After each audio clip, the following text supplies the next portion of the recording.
नमस्कार, न्यूज़ 8 में हाजिर हैं। राहुल गांधी के लंदन में दिए गए बयान को लेकर संसद में हंगामा आज भी जारी रहा।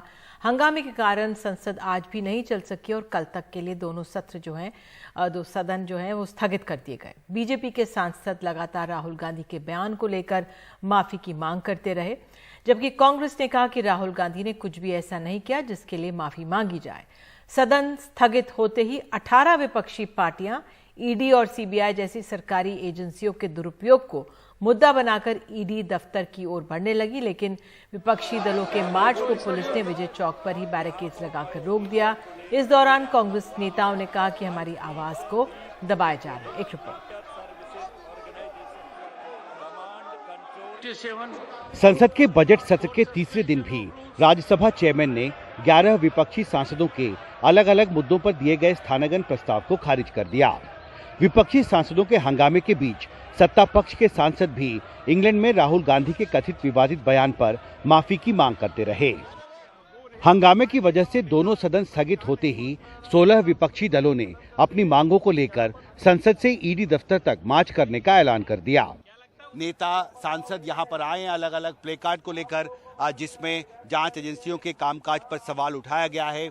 उन सभी बैरिकेड्स को लेकर फिलहाल वो यहाँ प्रदर्शन कर रहे हैं। दिल्ली पुलिस के अधिकारी उन्हें रोकने की कोशिश कर रहे हैं, उन्हें समझाने की कोशिश कर रहे हैं कि इसके आगे जाने की इजाजत यहाँ पर किसी को नहीं है, क्योंकि धारा 144 यहाँ पर लागू है।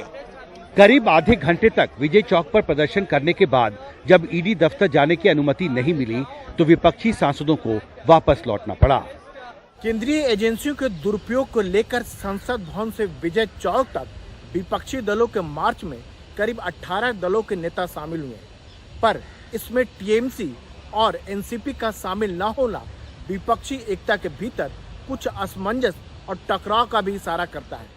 सब टीवी चैनल्स को दबाया जा रहा है और जो लोग सच बोलते हैं उनको जेल में डाला जाता है। चाहे लालू जी हो, चाहे शिवसेना हो, एनसीपी हो, सभी विपक्ष के खिलाफ ईडी और सीबीआई जो टारगेट कर रही है ना, हम आखिर तक लड़ते रहेंगे।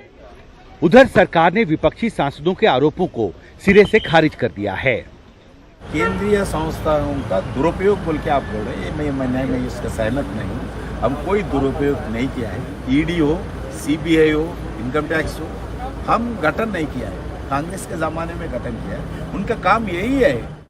संसद के बजट सत्र के पहले चरण का एक अहम हिस्सा पहले ही हंगामे की भेंट चढ़ चुका है और अब दूसरे चरण के दौरान लगातार तीसरे दिन बुधवार को भी संसद के दोनों सदनों में कोई कामकाज नहीं हो सका। अलग अलग मुद्दों पर सत्ता पक्ष और विपक्ष के बीच टकराव लगातार बढ़ता जा रहा है और ऐसे में ये गतिरोध जल्दी खत्म होगा, इसके आसार फिलहाल दिखाई नहीं देते। संसद भवन से राजीव रंजन के साथ हिमांशु शेखर, एनडीटीवी इंडिया। शिवसेना बनाम शिवसेना मामले में भारत के प्रधान न्यायाधीश जस्टिस डीवाई चंद्रचूड़ ने महाराष्ट्र के राज्यपाल से कहा है कि उन्हें इस तरह विश्वास मत नहीं बुलाना चाहिए था। उनको खुद से पूछना चाहिए था कि 3 साल की सुखद शादी के बाद क्या हुआ। राज्यपाल ने कैसे अंदाजा लगाया कि आगे क्या होने वाला। सुप्रीम कोर्ट ने राज्यपाल से कहा कि आप सिर्फ इसलिए विश्वास मत नहीं बुला सकते क्योंकि किसी पार्टी के भीतर मतभेद है। पार्टी के भीतर मतभेद फ्लोर टेस्ट बुलाने की आधार नहीं हो सकता। राज्यपाल की ओर से तुषार मेहता ने जवाब देते हुए कहा कि ये राजनीतिक मुद्दा है, इसका जवाब नहीं दे सकते। 47 सदस्यों ने चिट्ठी लिखकर अविश्वास जताया था।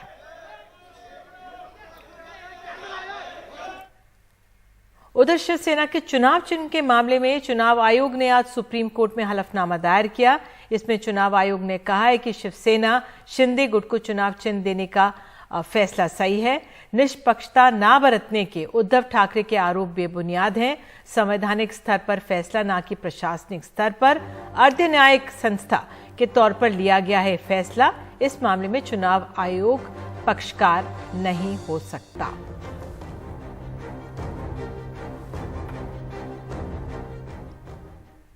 दिल्ली के आबकारी घोटाले में बीआरएस नेता के कविता की याचिका पर सुनवाई के लिए सुप्रीम कोर्ट तैयार हो गया है। हालांकि के कविता को फौरी राहत नहीं मिली है। अपनी याचिका में कविता ने ईडी के उस समन पर रोक लगाने की मांग की थी जिसमें उन्हें गुरुवार को पेश होने के लिए कहा गया था, लेकिन सुप्रीम कोर्ट ने फिलहाल पूछताछ पर रोक लगाने से इनकार किया। सुप्रीम कोर्ट अब 24 मार्च को इस मुद्दे पर सुनवाई करेगा। के कविता से ईडी ने 11 मार्च को 9 घंटे तक पूछताछ की। उन्हें कल फिर पूछताछ के लिए बुलाया गया है। के कविता को सुबह 11 बजे ईडी मुख्यालय में पेश होना है। इस बार के कविता ने पूछताछ के लिए ईडी मुख्यालय पर सुरक्षा और कड़ी कर दी गई है। उनका आरोप है कि वे उस साउथ ग्रुप का हिस्सा है, जिस तरह से आरोप लगाया गया, जिससे दिल्ली में आबकारी घोटाले में बड़ा फायदा पहुंचा है।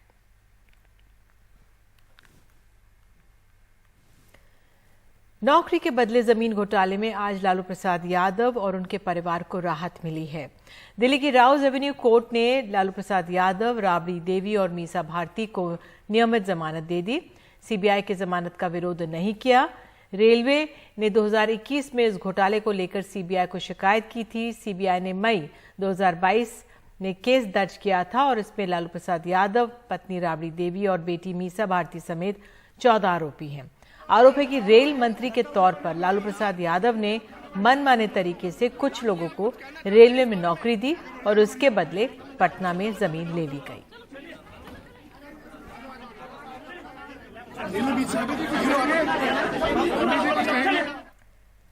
उत्तर प्रदेश में गन्ने का समर्थन मूल्य घोषित न किए जाने और आलू के दाम न मिलने जैसे कई मुद्दों को लेकर पश्चिमी उत्तर प्रदेश में लगातार किसान पंचायतें हो रही हैं।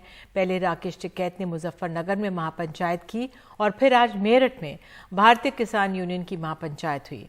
भारतीय किसान यूनियन ने 20 मार्च को संसद के सामने धरने का भी ऐलान किया है। एक रिपोर्ट।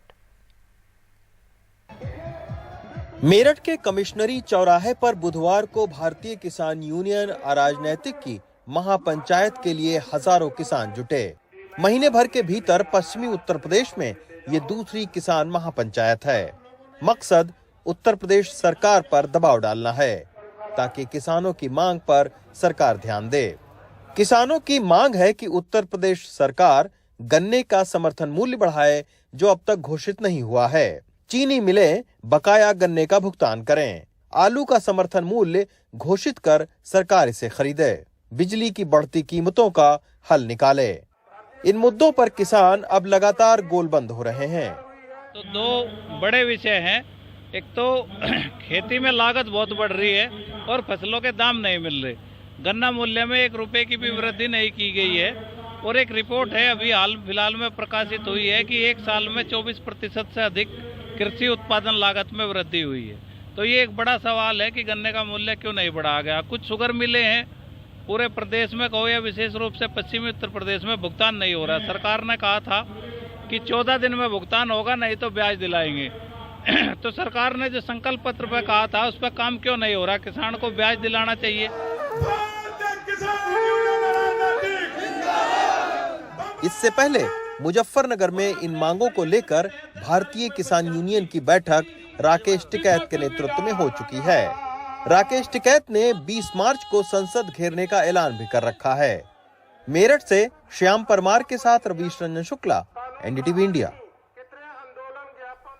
उधर महाराष्ट्र में प्याज की गिरती कीमतों से परेशान किसान सड़कों पर उतरे हुए हैं। हजारों की संख्या में किसान मुंबई की ओर चल रहे हैं।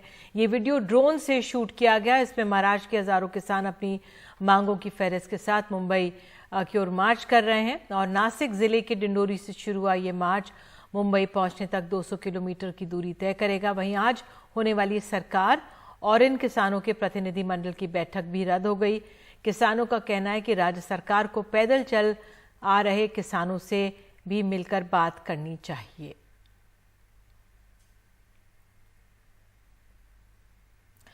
मुंबई के लाल बाग इलाके में भी श्रद्धा वॉलकर जैसी घटना सामने आई है।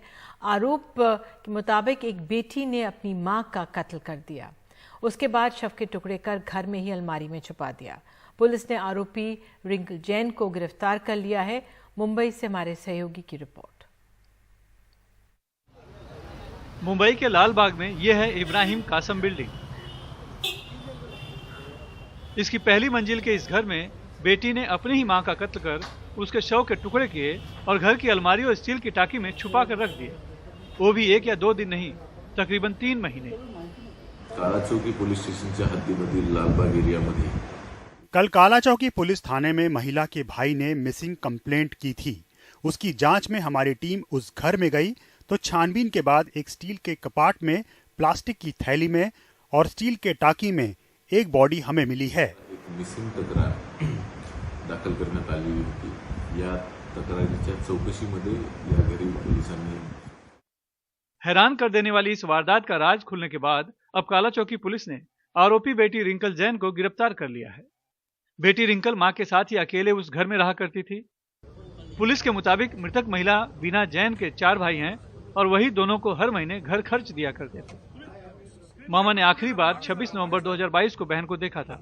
सवाल है कि इतने दिन शव घर में रहा तो आस पड़ोस के लोगों को कोई बदबू क्यों नहीं आई।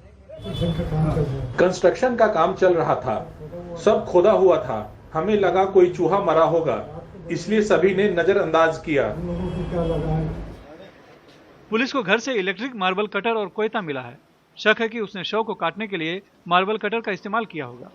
पुलिस ने आरोपी बेटी को गिरफ्तार तो कर लिया है, लेकिन एक बेटी ने अपनी मां का कत्ल क्यों किया, ये सवाल अब भी बना हुआ है। पुलिस सूत्रों से पता चल रहा है कि 27 दिसंबर को जो मां है वो एक बार गिर गई थी, सीढ़ियों से नीचे गिर गई थी। तब 2 युवक जो आसपास के थे उन्होंने लाकर यहाँ लाया, उसके बाद ही उसकी मौत हो गई, ऐसा कहना है। लेकिन सवाल यह है कि अगर गिरने से मां जख्मी हुई, घर में लाया गया और उसकी मौत हो गई, तो उसने पुलिस को खबर करनी चाहिए थी या परिवार वालों को खबर करनी चाहिए थी, अस्पताल ले जाया जाना चाहिए था। लेकिन उसने जो अपने ही मां के शव के जो है कि टुकड़े कर दिए, यानी कि हाथ और पैर काट कर इस तरह महीनों छुपा कर क्यों रखा, ये बड़ा सवाल है। मुंबई से कैमरामैन धनेश के साथ सुनील सिंह, NDTV इंडिया। और अब खबर पाकिस्तान से। पाकिस्तान के पूर्व प्रधानमंत्री इमरान खान को लाहौर हाई कोर्ट से राहत मिल गई है। हाई कोर्ट ने उनकी गिरफ्तारी पर कल सुबह 10 बजे तक रोक लगा दी है। तोशखाना मामले में इमरान खान की गिरफ्तारी का आदेश दिया गया है। इससे पहले लाहौर में जबरदस्त बवाल हुआ। इमरान को गिरफ्तार करने पहुंची पुलिस और रेंजर्स की इमरान समर्थकों के साथ झड़प हुई। पत्थरबाजी के बाद पुलिस ने आंसू गैस के गोले दागे। इस बीच इमरान खान ने एक बयान जारी कर कहा है कि पुलिस गोलियां चला रही है। गिरफ्तारी सिर्फ बहाना है, असली मकसद तो मेरी हत्या करना है। इमरान खान ने एक वीडियो ट्वीट कर कहा है कि ज़मान पार्क में रेंजर्स निर्दोष नागरिकों पर गोलियां चला रहे हैं, जैसे कि युद्ध के मैदान में कोई दुश्मन उनके निशाने पर हो। फायरिंग करती उन्होंने सीधी।